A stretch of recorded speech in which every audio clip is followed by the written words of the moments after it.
اما بعد فاعوذ باللہ من الشیطان الرجیم بسم اللہ الرحمن الرحیم رب اشرح لی صدری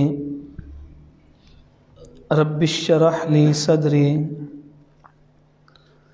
رب اشرح لی صدری ویسر لی امری واحلل عقدۃ من لسانی یفقہوا قولی اللہم تقبل منا صالح الاعمال وتجاوز عن سیئات اعمالنا قال تبارک وتعالی فی کلامہ المجید فاعوذ باللہ من الشیطان الرجیم لقد کان لکم فی رسول اللہ اسوۃ حسنہ، البتہ تحقیق تمہارے لیے اللہ کے رسول صلی اللہ علیہ وسلم کی زندگی بہترین نمونہ ہے۔ تو رسول اللہ صلی اللہ علیہ وآلہ وسلم کی سیرت کو آپ سماعت فرما رہے تھے۔ بات یہاں تک پہنچی تھی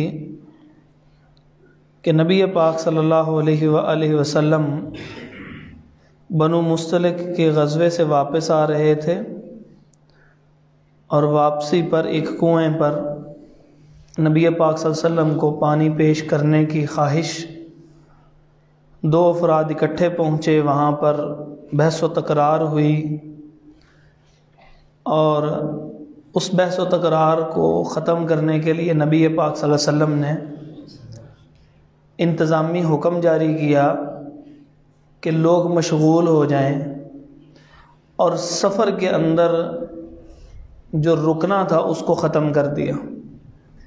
اب وہ سپیڈ چل رہے ہیں۔ ہمارے بچے بھی بعض اوقات اگر لڑ پڑے تو بعض اوقات بڑے پوچھ رہے ہوتے ہیں کہ بچے جو آپس میں لڑتے ہیں بولتے نہیں ہیں، تو کیا کیا جائے؟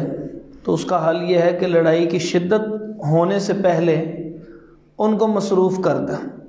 نبی پاک صلی اللہ علیہ وآلہ وسلم نے بھی لڑائی ہونے سے پہلے ان کو ایسا مصروف کیا، ایسے تھکایا کہ نبی پاک صلی اللہ علیہ وآلہ وسلم کا انتظامی حکم قیامت تک آنے والے انسانوں کے لیے رہنما بن گیا کہ اگر کہیں ایسی لڑائی کا معاملہ بن جائے تو دوسرے کو اس کی ڈال دو، اور وہ اتنا مصروف ہو جائے کہ اس کا ذہن اتنا تھک جائے کہ وہ لڑے گا نہیں پھر۔ تو پھر آپ علیہ الصلوۃ والسلام سپیڈ سے چل رہے ہیں، وہاں پر عائشہ رضی اللہ عنہا قضاء حاجت کے لیے جاتی ہیں اور رہ جاتی ہیں پیچھے، اور پھر صفوان بن معطل رضی اللہ تعالی عنہ جو ہیں ان کو لے کے وہ اگلی منزل پہ پہنچتے ہیں۔ منافقین الزام لگاتے ہیں، کچھ سادہ لوگ مسلمان بھی ساتھ ہو جاتے ہیں، اور پھر اس کے بعد عائشہ رضی اللہ عنہ کو پتہ لگتا ہے، وہ اپنے والد حضرت ابوبکر صدیق رضی اللہ عنہ کے گھر چلی جاتی ہیں۔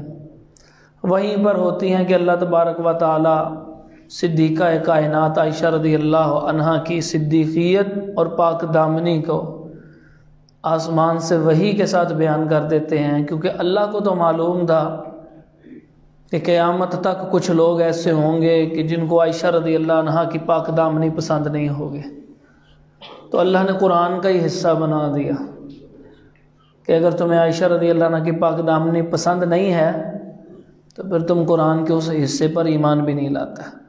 کرو تعویل، الفاظ تو تم بدل نہیں سکتے۔ تو اس واقعے سے جس وقت فارغ ہوئے تو نبی پاک صلی اللہ علیہ وآلہ وسلم نے ہجرت کے 6 سال ایک خواب دیکھا کہ جس کے اندر آپ علیہ الصلوۃ والسلام عمرہ کر رہے ہیں۔ نبی پاک صلی اللہ علیہ وسلم نے صحابہ سے کہا کہ کون ساتھ جانا چاہتا ہے؟ تو بعض صحابہ نہیں، بہت سارے صحابہ ساتھ ہی تیار ہو گئے، کیونکہ سفر جو ہوتا ہے انسان سفر میں بہت کچھ سیکھتا ہے۔ اور ہمارے اساتذہ کہا کرتے تھے کہ سفر اپنے اساتذہ کے ساتھ کرنا چاہیے، اہل علم کے ساتھ سفر کریں، کیونکہ سفر میں وہ فارغ ہوتے ہیں اور وہ ایک طویل وقت آپ کو دیں گے، اور وہ علم کی جو کرنیں اور روشنیاں جس کی وجہ سے اللہ کے نبی پاک صلی اللہ علیہ وسلم نے فرمایا تھا العلماء ورثۃ الانبیاء، کہ جو نبی ہوتے ہیں لم یورثوا درہم ولا دینارا، کہ نبی جو ہوتے ہیں وہ مال و دولت نہیں چھوڑ کے جاتے دنیا میں، ان کا علم ہوتا ہے کہ جو ان کی وراثت ہوتی ہے، اور العلماء ورثۃ الانبیاء، اور یہ نبیوں کے وارث ہوتے ہیں، ان کے ساتھ سفر کریں۔ اب سفر میں طبیعت بھی کھلتی ہے، وقت بھی اچھا خاصا ہوتا ہے، تو سیکھنے کے لیے بہت کچھ ملتا۔ تو صحابہ کرام رضی اللہ عنہم تو ہر وقت ہی سیکھنے کے لیے محبت کے اندر لگے رہتے تھے کہ کوئی وقت ملے، کوئی ہم آپ صلی اللہ علیہ وسلم کے ساتھ سفر کریں۔ معاذ بن جبل رضی اللہ تعالیٰ عنہ کی کئی حدیثیں روایتیں ہیں، وہ سفر کے اندر ہیں، تو صحابہ کی ایک کثیر تعداد تیار ہو گئے۔ اور اس وقت وہ لوگوں نے یہ طے کیا ہوتا تھا کہ جی حرم جا کے ہم قربانی کریں گے، تو قربانیوں کو پالا جاتا تھا اسپیشل، پھر کوئی آتا جاتا ہوتا تو اس کو قربانی دے دیتے۔ یہ مسئلہ بڑا اہم ہے، اس لیے میں نے پہلے ہی ذکر کر دیا۔ قربانیوں کو پالا جاتا تھا، جب وہ اچھی خاصی پل جاتی تو کسی راہ چلتے ہوئے کہہ دیتے کہ آپ ادھر جا رہے ہوں تو وہاں پہ اہل مکہ کے لیے قربان کر کے کھلا دیا کیجیے گا۔ اور عام طور پہ جانور کے گلے میں پٹا ڈالنا منع۔ خوبصورت اچھا خاصا خوبصورت جانور ہوتا ہے، اس کے گلے میں چھوٹا سا جوتا لٹکا دیتے ہیں، یہ نظر نہیں لگے گی۔ بھئی نظر نہیں لگے گی، آپ اس سے زیادہ انسان خوبصورت ہے تو اپنے گلے میں تو کبھی نہیں کسی نے لٹکایا۔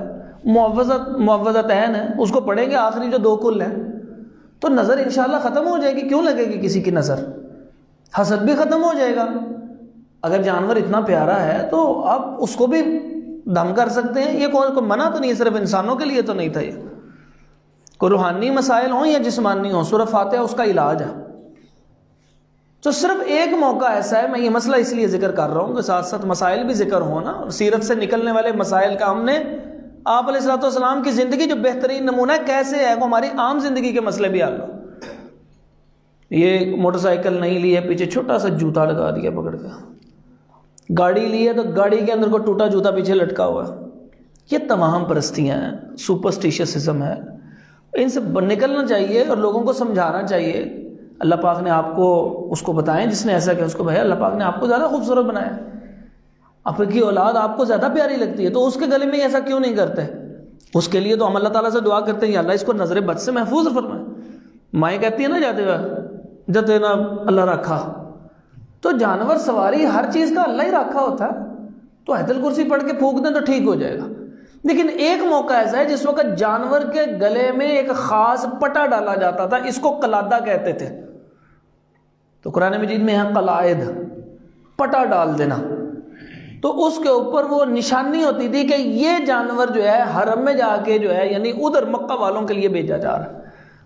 تو وہ جو انہوں نے کسی کے ہاتھ بھجوانے تھے کافروں کے، انہوں نے وہ جانور بھی ساتھ لے لیے، قلادے بھی ساتھ لے لیے، تو وہ بھی ساتھ چل پڑے، یعنی وہ جانور ساتھ لیے اور چل پڑے۔ اب یہ عمرے کے لیے جا رہے ہیں، یہ ایک خیال آتا ہے نا کہ عمرے کے تو جانور نہیں ہوتے نا، قربانی نہیں ہوتی عمرے کے اندر، تو اس میں علماء نے 2 قسم کے اجتہادات کیے ہیں۔ ایک اجتہاد یہ کیا ہے کہ عمرے کے اندر اگر کوئی کرنا چاہے تو کر سکتا ہے نفلی، اور دوسرے نے کہا نہیں، نبی پاک صلی اللہ علیہ وسلم اور صحابہ نے وہ جو جانور تھے لیے ہوئے تھے، وہ قلادے یعنی جن کے گلوں کے اندر وہ پٹے ڈالے ہوئے تھے، اس نیت سے تو یہ نظر کے جانور تھے، تو اس مقصد کے لیے وہاں پر لے کے جا رہے ہیں۔ بہرحال دونوں طرف اجتہاد موجود ہے، تو بڑے بڑے کبار علماء ہیں، تو کسی ایک رائے کو بھی اختیار کر لیا جائے تو کوئی حرج والی بات نہیں ہے۔ تو بہرحال وہ لے کے چل پڑے، جانور بھی ساتھ لیے، آپ علیہ الصلوۃ والسلام کے صحابہ بھی ساتھ ہوئے۔ بعض روایتوں میں آتا ہے 1400 اور بعض میں 1500 کی روایت آتی ہے۔ ہم 1400 کا ترجیح دے دیتے ہیں کیونکہ اس کا آگے غزوہ خیبر کے حوالے سے ہمیں ایک دلیل بھی اس میں ملتی ہے۔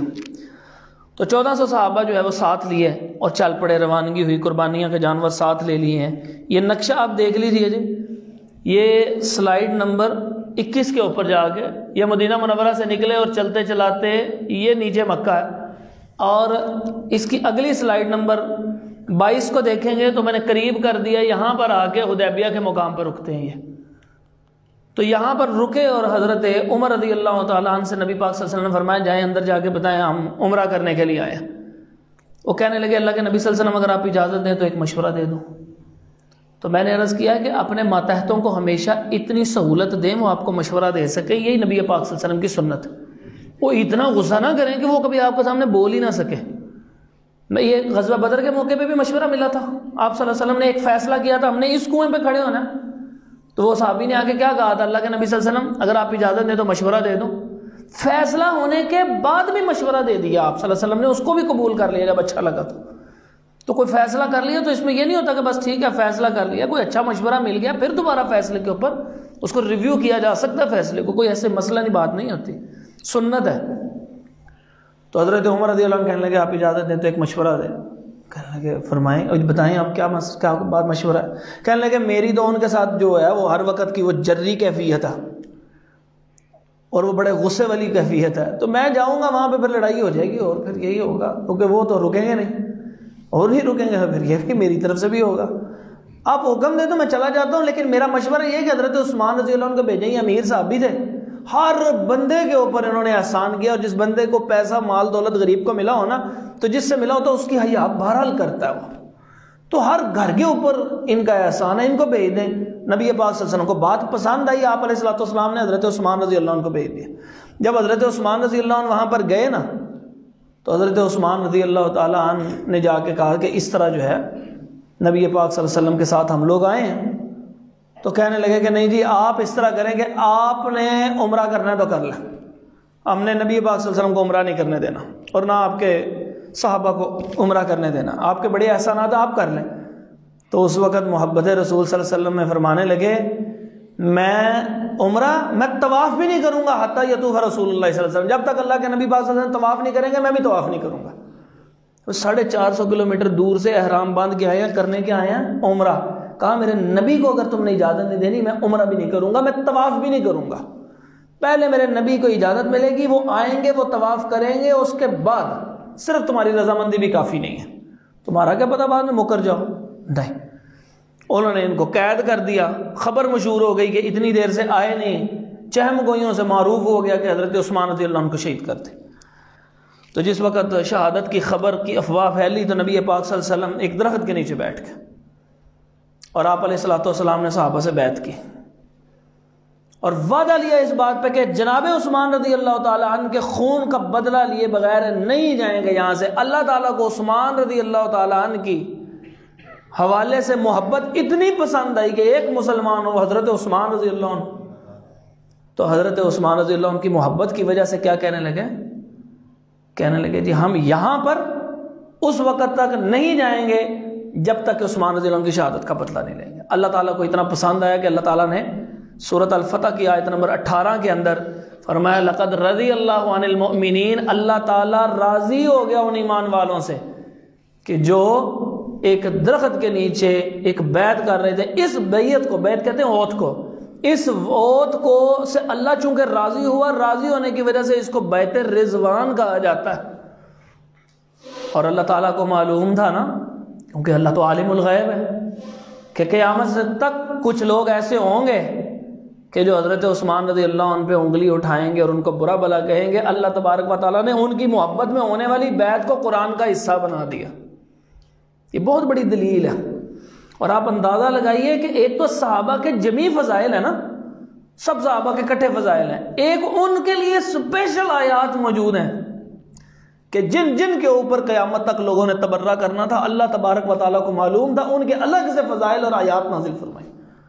کتنا راضی ہوا ان 1400 بندوں سے، اور ان 1400 کے اندر کون کون شامل ہے جی بولیے؟ حضرت علی رضی اللہ عنہ شامل ہے نا، تو اگر حضرت علی رضی اللہ عنہ کا نام لیوا ہو گئی اور پھر حضرت عثمان رضی اللہ عنہ پہ انگلی اٹھائے تو بات تو بنتی نہیں ہے۔ تو اس کا مطلب یہ ہے کہ وہ خود شامل تھے۔ تو اس کے بعد یہ بیعت اتنی خوفناک قسم کی، مسلمانوں کی بیعت سے کافروں پہ اتنی ہیبت طاری ہوئی کہ ابو سفیان نے کہا کہ اگر میں گیا نا وہاں پر صلح کرنے کے لیے تو میں کیسے صلح کا آغاز کروں گا، میں تو جنگیں کرتا رہا ہوں ان سے۔ تو اس طرح کریں گے، دیکھیں آپ کو معلوم ہوتا ہے کچھ صلح والے بندے خاص ہوتے ہیں اور لڑائی والے بندے بھی خاص ہوتے ہیں۔ تو ان میں سہیل بن عمر جو ہے وہ صلح والا بندہ تھا، کہا آپ جائیں نبی پاک صلی اللہ علیہ وسلم صلح کر کے ہیں، لیکن ذرا اپنا رکھ رکھاؤ رکھ لینا، جاتے ہی نا صلح کی بات کر لینا۔ اور وہ گیا رکھ رکھاؤ رکھ رہے، نہیں جی ہم آپ کو عمرہ نہیں کرنے دیں گے، ہم آپ کو اندر نہیں آنے دیں گے، وہ رکھ رکھاؤ کے چکر میں لگے ہوئے، کیونکہ ان کو معلوم تھا کہ ان کا ایک بیٹا تھا ابو جندل رضی اللہ عنہ، وہ مسلمان ہو گیا تھا، ان کو قید میں ڈالا ہوا تھا، اور وہ ذہن کے اندر خیال تھا، کہنے لگے جی اگر ہم میں سے کوئی، ہم ایک شرط پہ آپ سے صلح کر سکتے ہیں، بھئی کرنے صلح آئے ہو تو شرطوں والی کون سی بات ہے، لیکن چونکہ وہ رکھ رکھاؤ، اور کہتے ہیں نا پنجابی کا ایک لفظ ہوتا ہے اتلیاں کرانا، کہ وہ دوسرے بندے کو یہ ظاہر کروا رہے ہیں کہ گویا کہ آپ کو نہیں پتا، حالانکہ آپ صلی اللہ علیہ وسلم جیسا زیرک کوئی نہیں ہے، دوسرا اللہ وحی کے ذریعے سب کچھ بتا دیا کرتا تھا، لیکن وہ اوپر سے بتا رہے ہیں۔ اب میرا جو بیٹا ہے اس کو معلوم تھا، وہ مسلمان ہو گیا، قید کیا ہوا ہے، ساتھ شرط لگانے نے کہا میں صلح کر لیتا ہوں، لیکن ایک شرط ہے کہ آپ اس سال عمرہ نہیں کریں گے، آپ جو ہے وہ اگلے سال آئیں گے، 3 دن کے لیے صرف آ سکتے ہیں، اسلحہ لا نہیں سکتے، صرف تلوار لا سکتے ہیں، اگر کوئی مسلمان ہو کے آپ کے پاس آ جائے گا واپس کریں گے۔ مطلب کیا تھا؟ میرا بیٹا جو مسلمان ہوا ہے اگر کہیں بھاگ گیا تو یہ مجھے واپس دو گے۔ نبی پاک صلی اللہ علیہ وسلم سب کچھ مان رہے ہیں، ٹھیک ہے جی، اگر کوئی بندہ یہاں پہ لفظ اس نے کیا استعمال کیا گیا عربی زبان میں؟ رجل، اگر کوئی آدمی بھاگ کے وہاں پر آ گیا تو پھر اس کو واپس کر دیا جائے گا، اور اگر کوئی بندہ وہاں سے کافر ہو کے آ جائے گا آپ کے پاس، آپ واپس نہ کرنا۔ صحابہ بڑے حیران ہیں، ہمارے سے ڈر کے صلح کرنے آئے ہیں اور ساری باتیں ان کی مانی جا رہے ہیں۔ صحابہ ٹرانس میں تھے۔ اب یہ میں نے جو جملہ کہا ہے نا، یہ دفاع صحابہ کی جو جذبات رکھنے والے لوگ ہیں اس کو نوٹ کر لیں، اس جملے کو، کہ ایک انسان ہوتا ہے ٹرانس میں، کسی خاص فکر میں ہوتا ہے، وہ نافرمانی اس کا ذہن نہیں ہوتا، لیکن وہ ایسا شاکڈ ہو جاتا ہے کسی بات سے کہ انسان کا تصور کہیں اور چلا جاتا ہے، ہوتا وہیں پہ تصور کہیں اور ہوتا ہے۔ وہ کئی دفعہ ایسے ہوتا ہے نا کہ آپ میں سے آپ کسی کو کہتے ہیں بات سننا، وہ ایسے ہی دیکھ رہا ہے ایک طرف، ہیلو، ہاں جی، وہ بندہ وہیں پہ ہوتا ہے، لیکن اس کا ذہن کسی خاص ایک نقطے کے اوپر ایسا اڑا ہوتا ہے۔ میں نے آپ کو کر کے فیکٹ کر کے دکھا دیا کہ وہ جس کی وجہ سے انسان بات نہیں سن رہا ہوتا، ایسی کیفیت کا شکار اس وقت صحابہ کرام رضی اللہ عنہم ہو گئے کہ وہ ایک خاص کیفیت میں تھے کہ ہمارے سے ڈر کے صلح کرنے آ رہے ہیں، شرائط ساری اپنی منوا رہے ہیں۔ اصول کی بات ہے کہ وہاں سے کوئی بندہ کافر جو مسلمان ہو کے ہمارے پاس آئے، ہم نے اگر واپس کرنا ہے تو پھر ہمارا اگر جائے گا ہمیں بھی واپس کرو۔ لیکن نبی پاک صلی اللہ علیہ وسلم کو معلوم تھا اول تو کسی نے کافر ہونا نہیں، دوسری بات ہے کہ اگر کوئی ہو جائے گا ہمیں ضرورت بھی نہیں ایسے بندے کی، پھر ہم نہیں رکھتے ایسے کہ جو خود چلا جائے اس کو زبردستی نہیں لے کے آتے، لا اکراہ فی الدین، زبردستی کوئی نہیں کرتے۔ یہ غیرت والی بات تھی جو شرط مان لی آپ صلی اللہ علیہ وسلم، اور اس کے اندر ایک شرط یہ طے ہو گئی، وہ کہنے لگے لکھ لیں جی، ایگریمنٹ لکھا گیا، ہاں جی، اس کے اوپر لکھا ہے محمد رسول اللہ صلی اللہ علیہ وسلم۔ کہنے لگے جی رسول اللہ ہی مان لیا تو پھر جھگڑا کس بات کا رہ گیا؟ تو آپ علیہ الصلوۃ والسلام نے فرمایا اچھا اس کو کاٹ دو۔ حضرت علی رضی اللہ عنہ لکھ رہے تھے، کہنے لگے جی میرا تو حوصلہ نہیں ہے، میں رسول اللہ کیسے کاٹ دوں، یہی تو جنگ تھی۔ آپ علیہ الصلوۃ والسلام نے پوچھا کدھر ہے؟ یہاں پہ آپ صلی اللہ علیہ وسلم نے خود کاٹ دیا۔ کہا ان کے نام ماننے سے کیا ہوتا ہے؟ کیا میں رسول اللہ نہیں رہوں گا؟ یہ نام ماننے رسول اللہ، میں تو رسول اللہ ہی ہوں نا صلی اللہ علیہ وآلہ وسلم۔ تو اس سے معلوم ہوا کہ اگر کسی وقت کوئی ایسا معاملہ کا پیش آ جائے، کوئی بندہ آپ کے علم و فضل اور مقام اور مرتبے کو نہ مانے، تو صلح کی خاطر آپ دستبردار ہو جائیں۔ جو اللہ تعالیٰ نے آپ کو فضیلت دے دی ہے وہ اللہ تعالیٰ نے آپ کے ہی مقدر میں لکھی ہوئی ہے، کوئی فرق نہیں پڑتا۔ اور دل کے اندر ایک ٹھنڈک پیدا کریں، کوئی بات نہیں، اللہ پاک نے عزتیں دینی ہوتی ہیں، دنیا سے عزتیں نہیں ملتی۔ دنیا والے اگر نہ مانیں گے تو کیا ہوگا؟ ورفعنا لک ذکرک نہیں مانتے تھے، آج بھی اذان رسول اللہ صلی اللہ علیہ وسلم کے بغیر مکمل نہیں ہوتی۔ موسیٰ علیہ السلام کیا کہتے تھے؟ ربی شرح لی صدری، آتی نا یہ دعا، اے اللہ میرا سینہ کھول دے۔ نبی پاک صلی اللہ علیہ وسلم کے متعلق اللہ نے کیا فرمایا؟ علم نشرح لک صدرک، آپ کی دعا سے پہلے ہی ہم نے آپ کا سینہ پہلے ہی نہیں کھول دیا ہوگا۔ وہ کہتے ہیں یسر لی امری، اے اللہ میرے بوجھ کو آسان کر دینا، اتار دینا، کم یعنی آسانی فرما دے۔ اللہ تعالیٰ فرماتے ہیں وَوَضَعْنَا عَنْكَ وِزْرَكَ، اے محمد صلی اللہ علیہ وسلم نے آپ کے بوجھ ہی اتار دیا۔ کیسی کیسی بات ہے، کیا عجیب بات ہے نا؟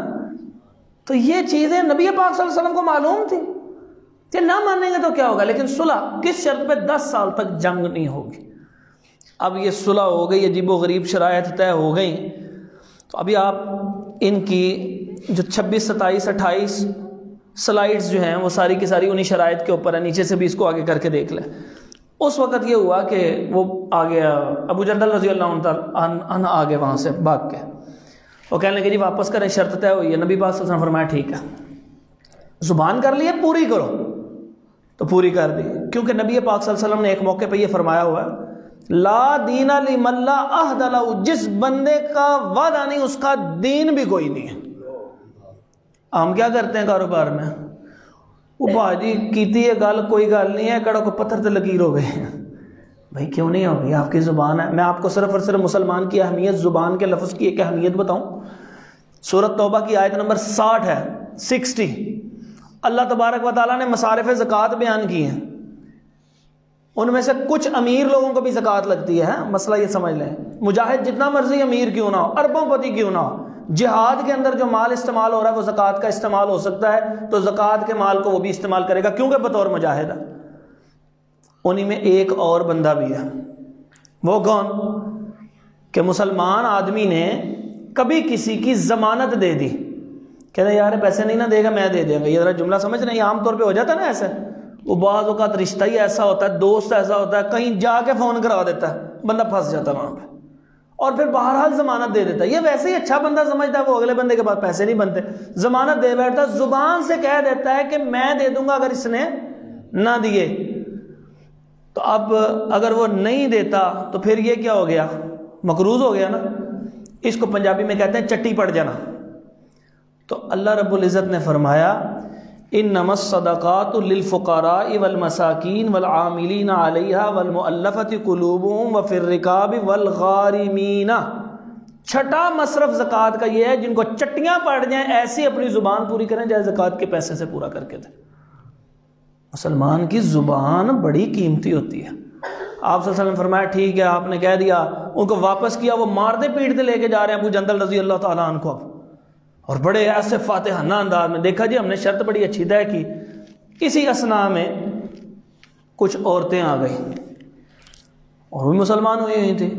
پیرا نرم ہوا, وہاں سے نکلی بھاگ کے یہاں پر آ گئی, کہنے لگے جی واپس کریں, آپ نے شرط طے کی. نبی پاک صلی اللہ علیہ وسلم نے فرمایا شرط کے لفظ تھے لا یأتیک منا رجل, ہم نے بندے کا لفظ عربی میں لکھوایا ہے, ہم نے عام آدمی کا نہیں لکھوایا جو مرد اور عورت دونوں میں بولا جائے, ہم نے تو بندے کا لفظ لکھوایا.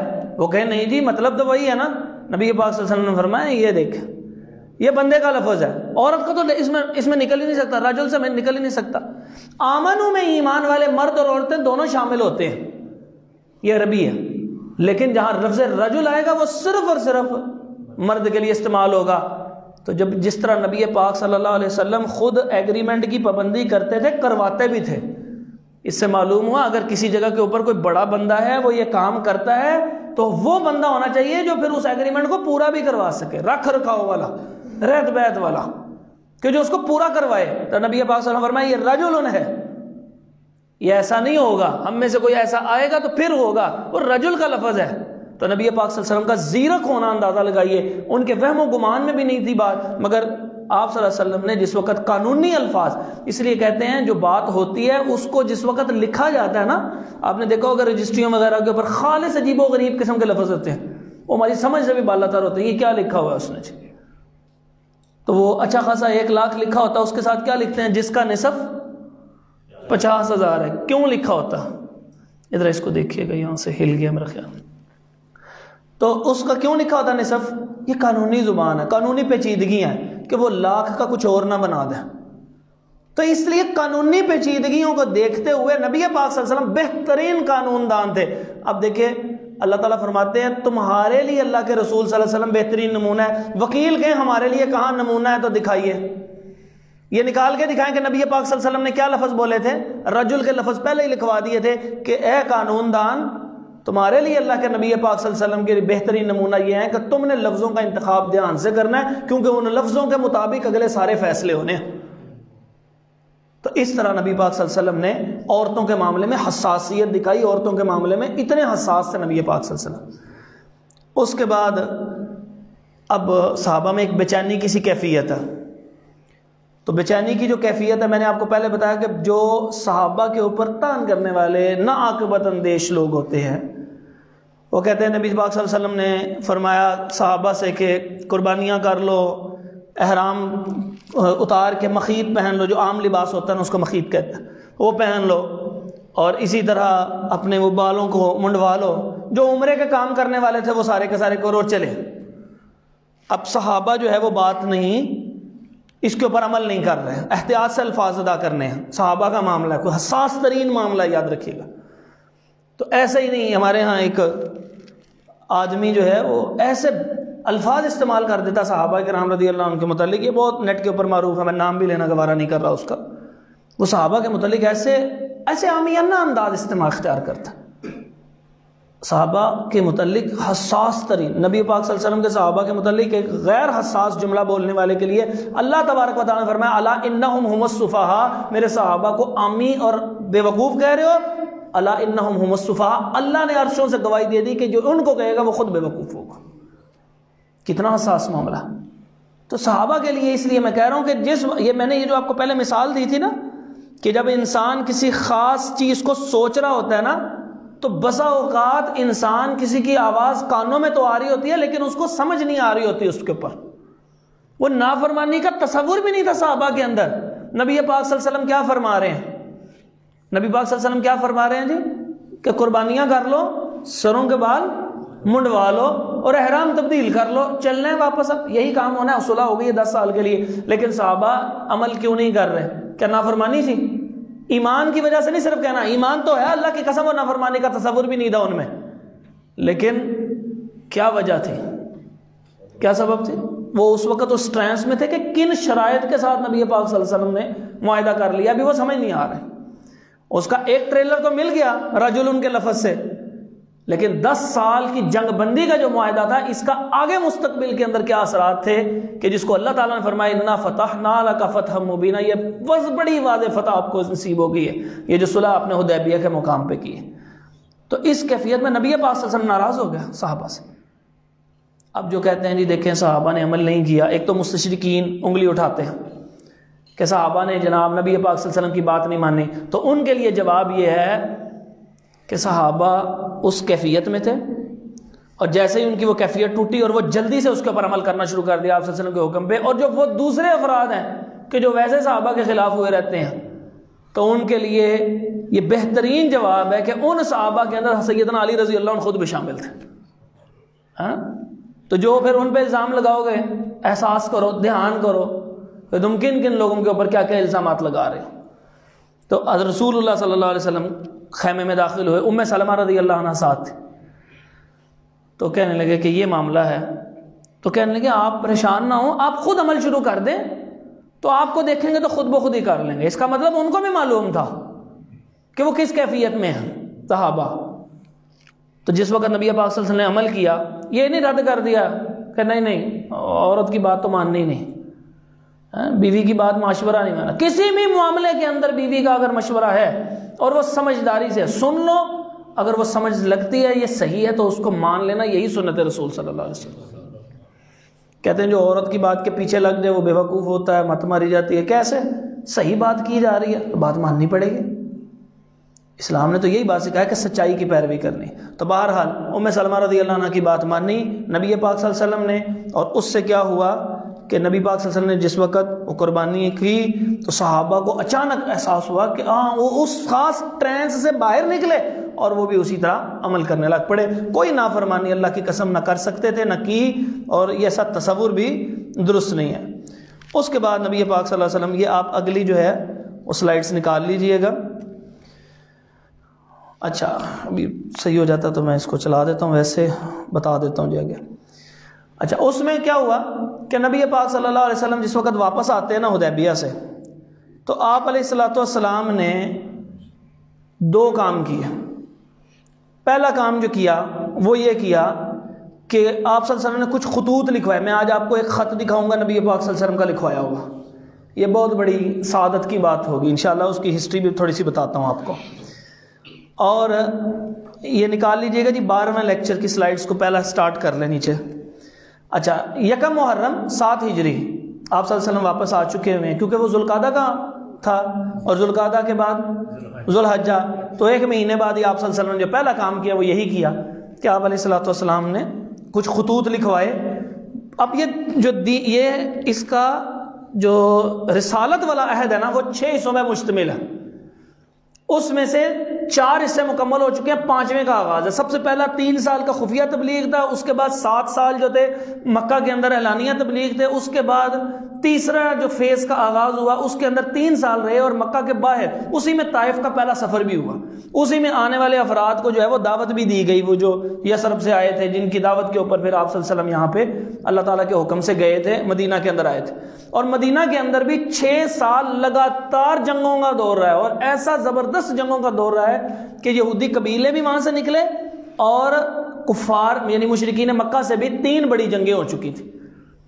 اور آپ صلی اللہ علیہ وسلم نے غزوہ احزاب کے بعد ایک جملہ فرمایا تھا، فرمایا الآن نغزو فلا یغزونا، کہ اب ہم جو ہیں وہ حملہ کریں گے، مشرکین مکہ کے اندر اتنی سختی باقی نہیں رہی غزوہ احزاب کے اندر ہزیمت کے بعد کہ وہ ہم پہ حملہ کر سکیں، اس لیے اب صلح حدیبیہ بھی ہو گئی۔ اب نئے فیز کا آغاز تھا، اور نیا فیز جو ہے وہ عرب سے باہر کی دنیا کے لیے نبی پاک صلی اللہ علیہ وسلم نے تبلیغ کا آغاز کرنا، کیونکہ جس مقصد کے لیے آئے ہیں نا وہ جنگ نہیں ہے، مقصد جہاد مقصد نہیں تھا، جہاد تو اس مقصد تک پہنچنے کے لیے اس کی ایک ضرورت ہے، اور جو قیامت تک جاری رہے گی یہ ضرورت، کیونکہ جیسے جیسے اس مقصد کی طرف جائیں گے لوگ ہمارے قتل کے درپے ہونا شروع ہو جائیں گے، تو پھر یہ اس کی ضرورت پوری کرے گی، حفاظت کرے گا۔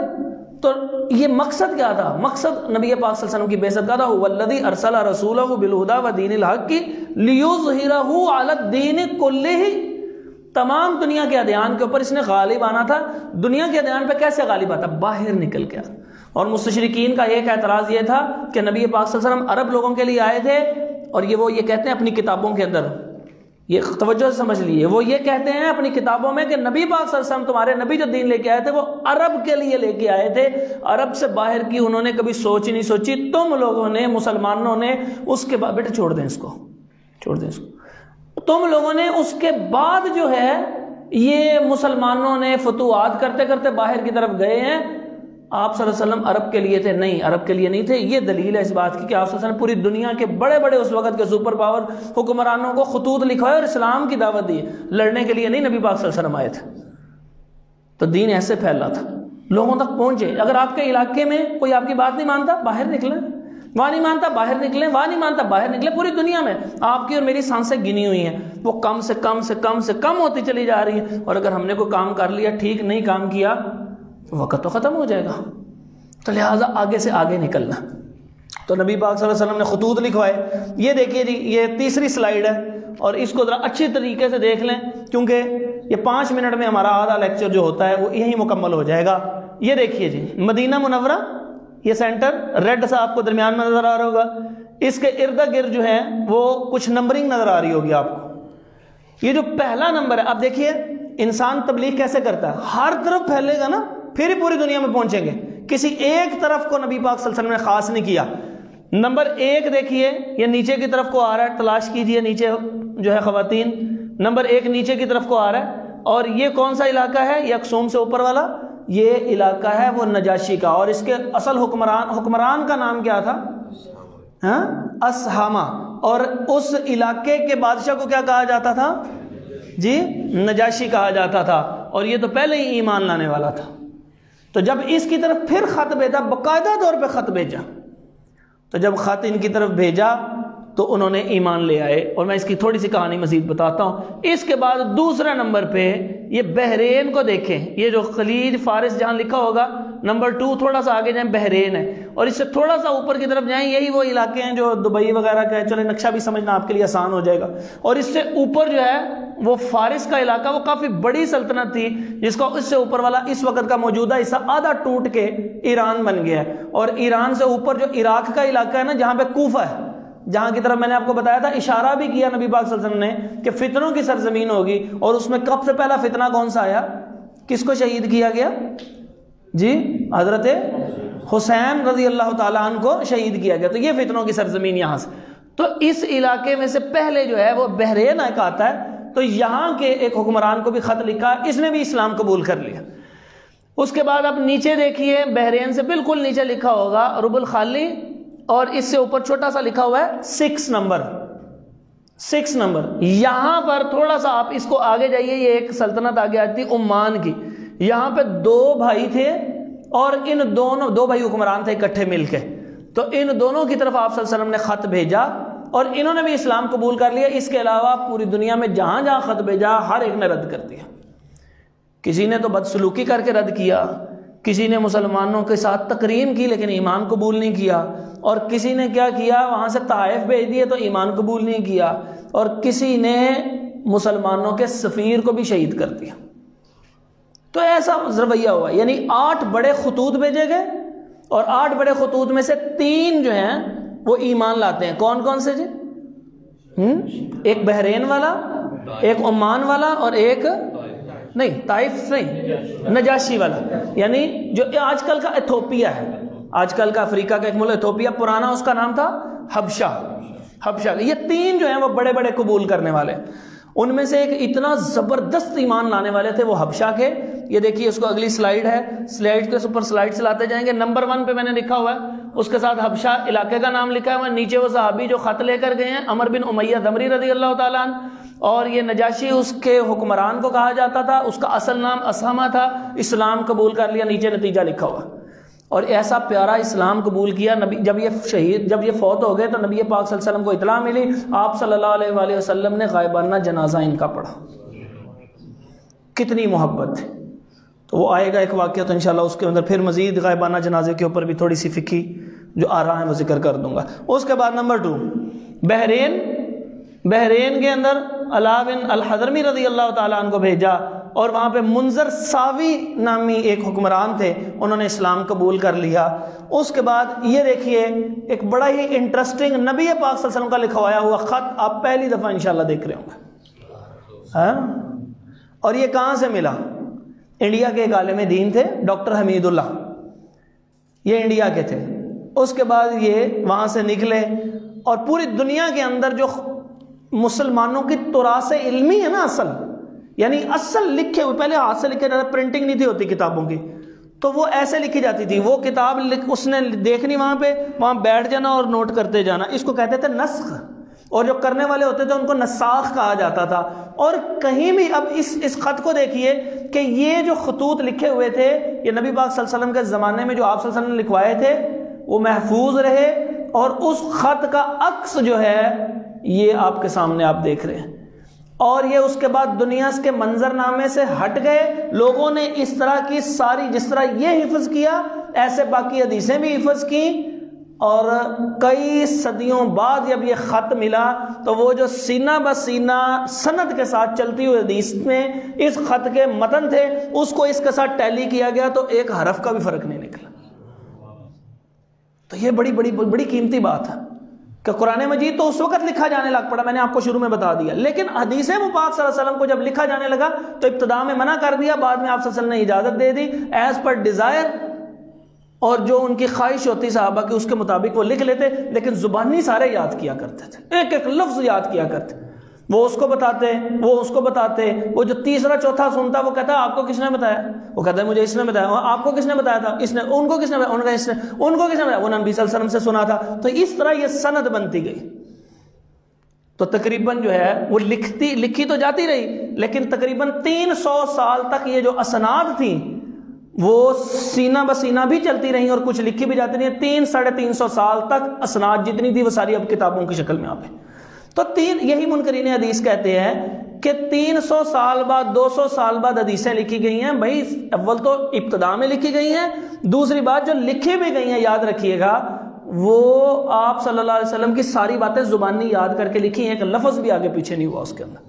اور اس کی دلیل میں نے آپ کو بتا دی، صدیوں بعد 13 صدیوں بعد اگر یہ خط ملا ہے اور اس کو ان حدیثوں کے ساتھ ٹیلی کیا گیا ہے تو ورڈ ٹو ورڈ سیم تھی، سات چیز سیم نکلی ہے، کوئی تبدیلی نہیں ہوئی۔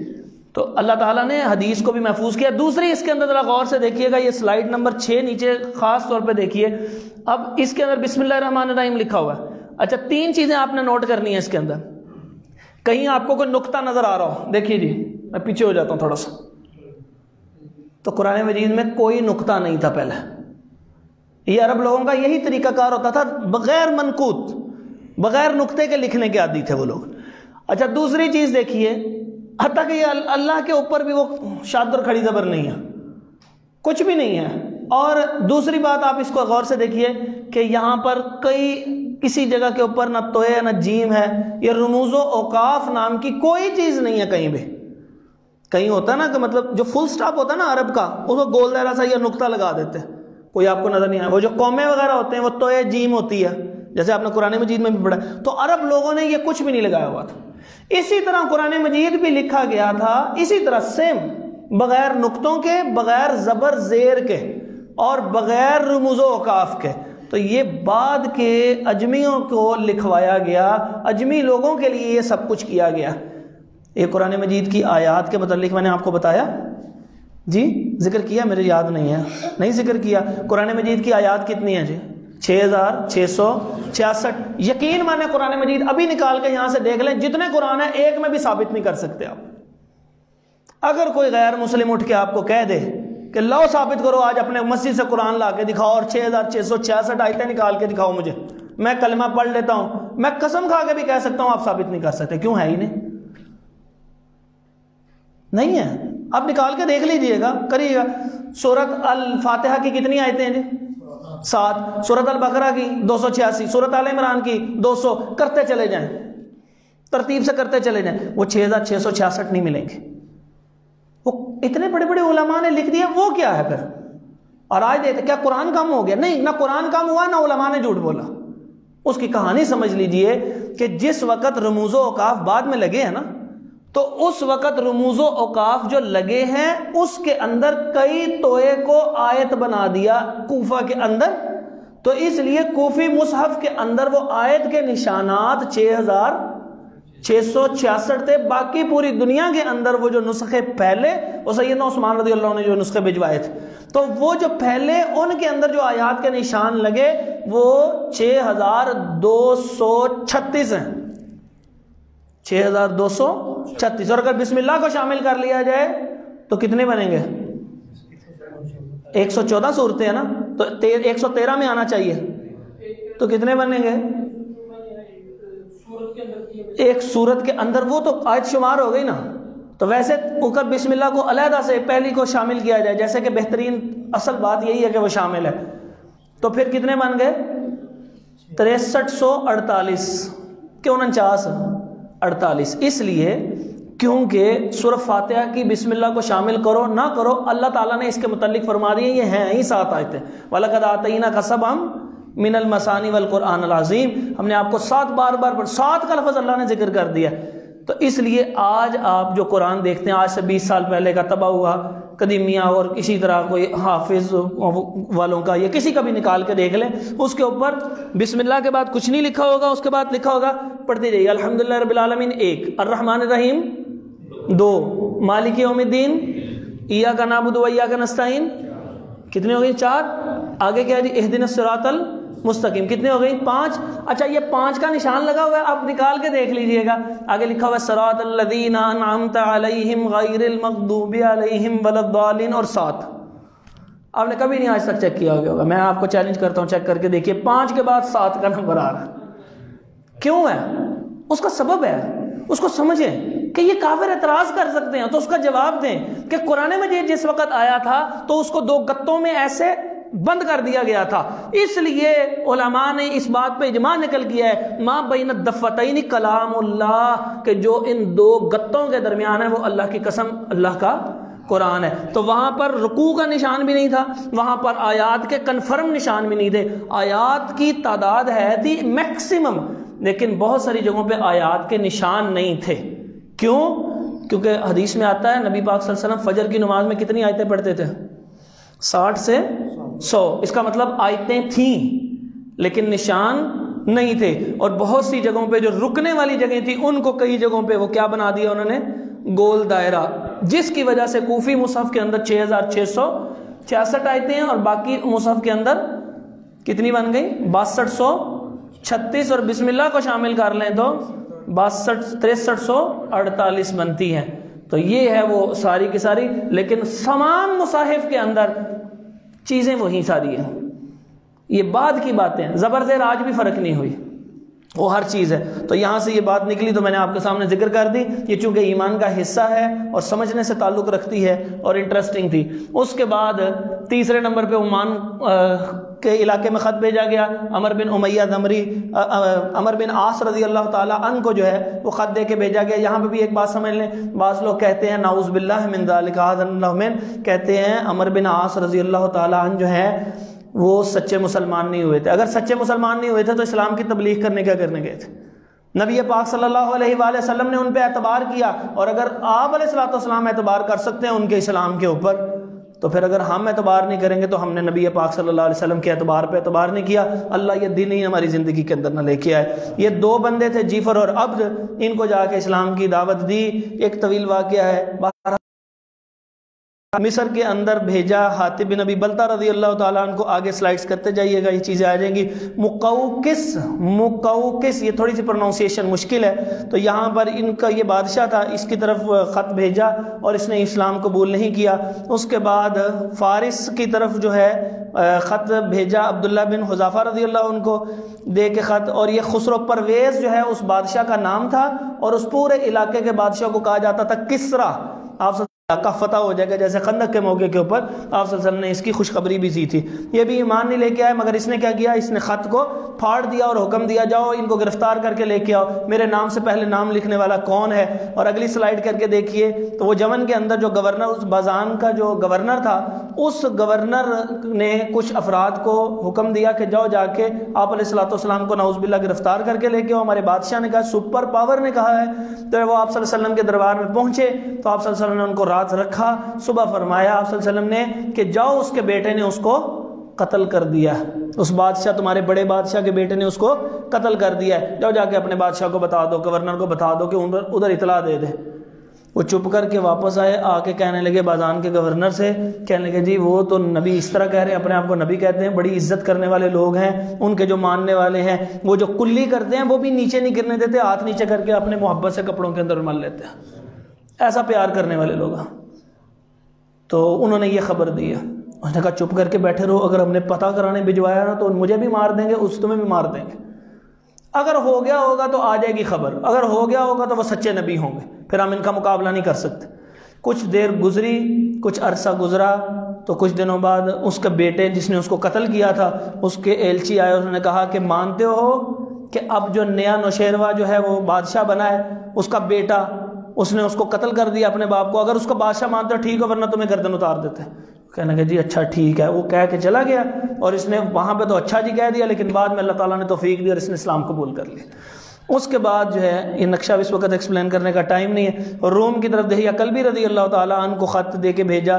یہ وہ صحابی تھے کہ جن کی شکل و صورت اختیار کر کے کون آتا تھا؟